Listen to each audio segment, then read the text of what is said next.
Hello guys, today we're going to be talking about the light legend Jibril.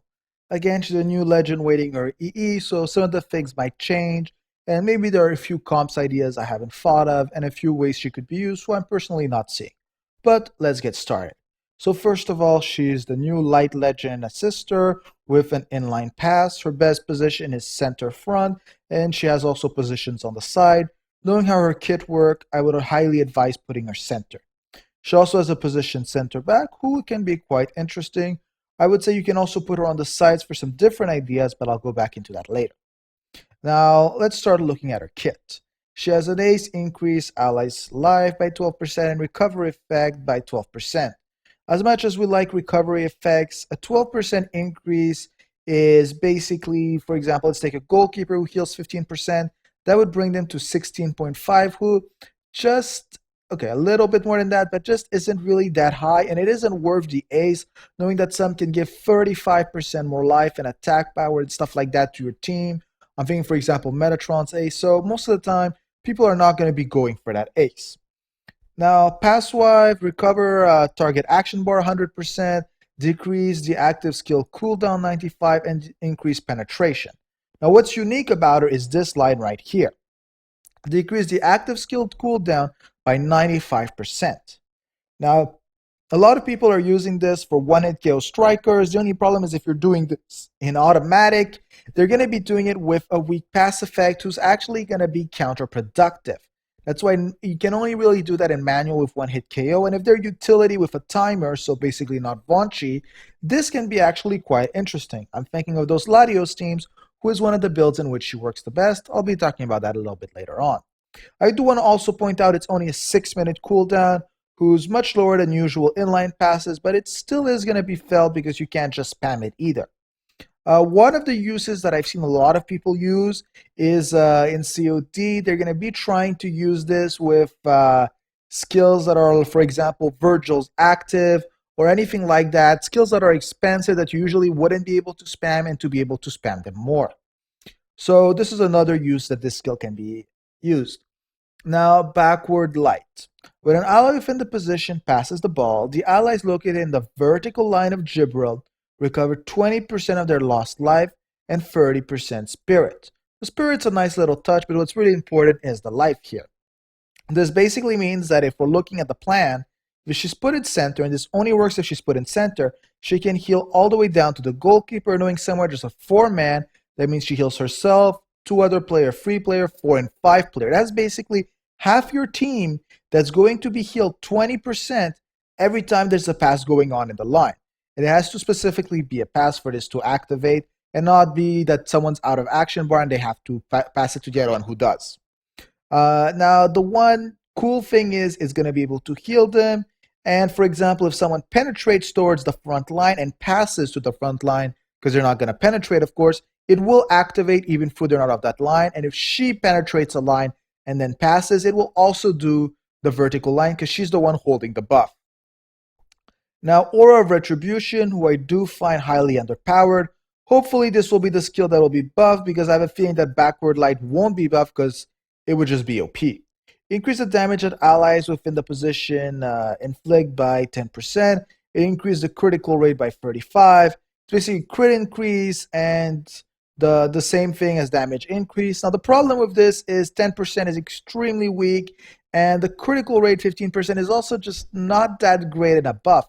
It's nice, but when people are going to be thinking about this, they're going to be thinking of a lane who can completely blow this kind of level out of the water. Reverse Sanctuary 2. When becoming unable to move, the entire ally team will receive 50% less damage, and their critical damage resistance will increase by 50% for 1 minute. Now, the 1 minute is very important, knowing that the time it takes for it to revive is 2 minutes, so this might make a big difference. Now, a very simple comp I've seen a lot of people try to use her in is Mono Light with a Latios Striker. The idea is basically to heal as much as humanly possible so that the enemy team, after taking so much damage at the end, just dies, even if it might take 30 in-game minutes and 20 real-life minutes. Who I've played against those teams, and sometimes it's just frustrating. You know they're going to lose, and even in overtime, when you hit 45 minutes, they lose just because they never actually did damage.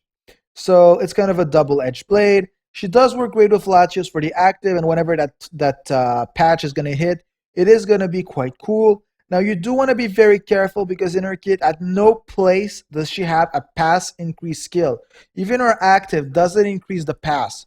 So this means that between an inline regular pass and an active pass, the only difference is a 30% penetration, who is extremely weak, and is one of the reasons why people don't understand why she's officially a passer.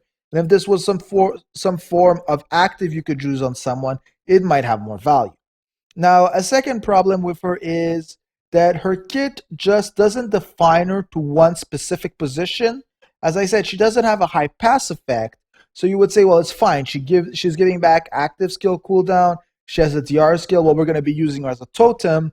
The problem with that, again, is that she doesn't really increase the damage, who in the current meta, where the front line is always a passer, buffer, and then striker, this does feel kind of problematic because she just doesn't fit any of those roles. So again, it's monolight, and I've seen a few mid lines that have, for example, Felix, Metatron, Cerestia in the old build, or even White Guardian, where the idea is to force them to hit so they can revive her, and using the DR, they actually make much less damage. The problem for that is that using Felix might tend to have a little problems with the crit rate, but as long as you're sure that he has 0 critical resistance, you're still able to pull this off. So I hope this helps explain the principle. Now let's look at the chains. Pretty good light chains. Latios, Beth, like I was saying. The light system, Nemesis. She has Bell, well, that's kind of obvious.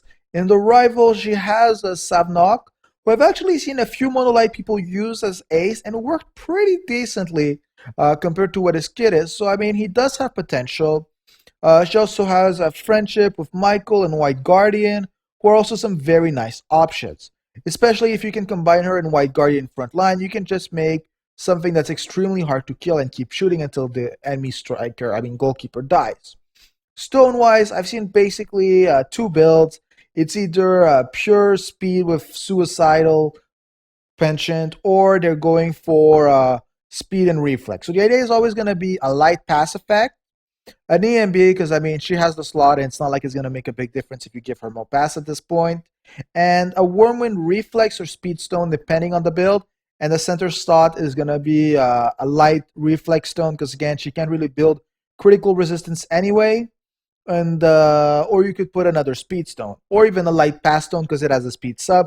It's basically something like that you're going to see in her build. There are a few other totem builds that have been done for her. For example, a light reflex, an Ardor reflex, Wormwind speed, and an Ardor reflex again for a actual decent amount of critical resistance. But those are not the stones that should be put on a passer and make her become even weaker and less useful compared to, sadly, some 4-star players. So I hope this helps you guys understand how to use her. If you have any comments, ideas on how to use her, again, I'm not saying she's bad. I'm saying you need to micromanage her for her to be really good. And this is why in manual, in COT and COD, she has a lot of potential. But in PvP, it's kind of weaker, especially in automatic. Have a good day, guys.